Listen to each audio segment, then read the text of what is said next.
Okay, let's talk about a word that makes most of us just a little bit anxious. Debt, right?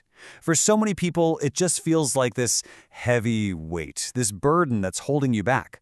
But what if I told you we could flip that entire idea on its head? What if some kinds of debt could actually be a super powerful tool for building wealth in the long run? Yeah, let's get into it. So to even get there, we first have to totally rethink our relationship with debt.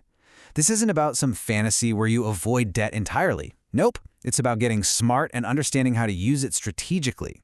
And this really gets us to the million-dollar question. Is all debt actually bad? I mean, our gut reaction, the one we've been taught our whole lives, is probably a loud yes. But you know what? The reality is, it's a lot more nuanced than that. And learning that nuance is the absolute key to taking back control of your finances. I want you to really pay attention to the language here. We're not talking about just getting out of debt. We're talking about transforming it. This quote just nails the core idea perfectly.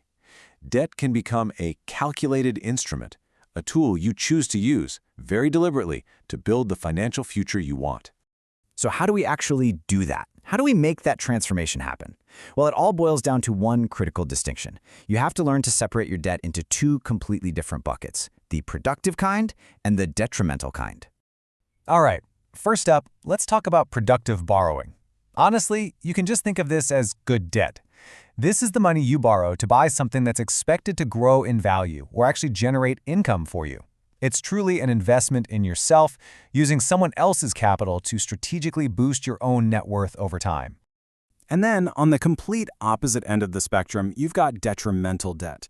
This is the stuff that just drains your wealth. It's almost always high interest, and it's tied to things that lose value the second you swipe your card. This kind of debt is a huge barrier that's actively working against your financial goals. You know, when you see it laid out like this, it really clicks, doesn't it? On one side, you've got productive debt, building you up. Think of a mortgage on a house that's gaining value. On the other side, detrimental debt is just tearing you down, like those high-interest credit card payments for a vacation that, let's be honest, has zero lasting financial value. The big takeaway here is that debt is just a tool. It's not good or bad on its own. It's all about how you decide to use it. Okay, so that's the theory, right? We get the concepts. But now let's actually get practical and talk about how you can put this into practice with a strategic framework you can literally start using today. The key to this whole thing is just being brutally honest and systematic. First, you have to list out everything you owe. No cheating, no hiding.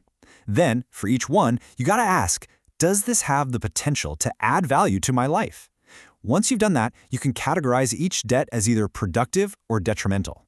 And that clarity, well, that's what gives you the power to really refine your habits, focusing your energy on crushing the detrimental debt while leveraging the productive kind. Okay, let's make this super real for a second. That mortgage on your house? Well, since a home is an asset that hopefully grows in value, that's typically productive. What about a student loan? You're investing in your own earning power for decades to come, so yeah, that's productive.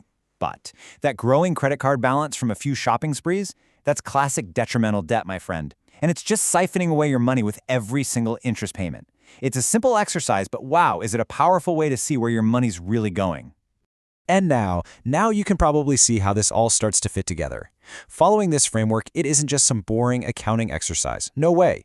It's how you fundamentally shift your entire financial future and put yourself on a clear path toward actually building wealth. Because at the end of the day, that's the whole point. The entire objective here is to use capital, even borrowed capital, in a smart, effective way to increase your overall net worth. It's all about making deliberate choices to make sure your liabilities are working for you, not against you. You know what I love most about this? It's the profound shift in power. This whole framework takes you from this passive, stressful position of being managed by your debt to an active, powerful one where you are managing your debt. You're the one in the driver's seat. You're in control.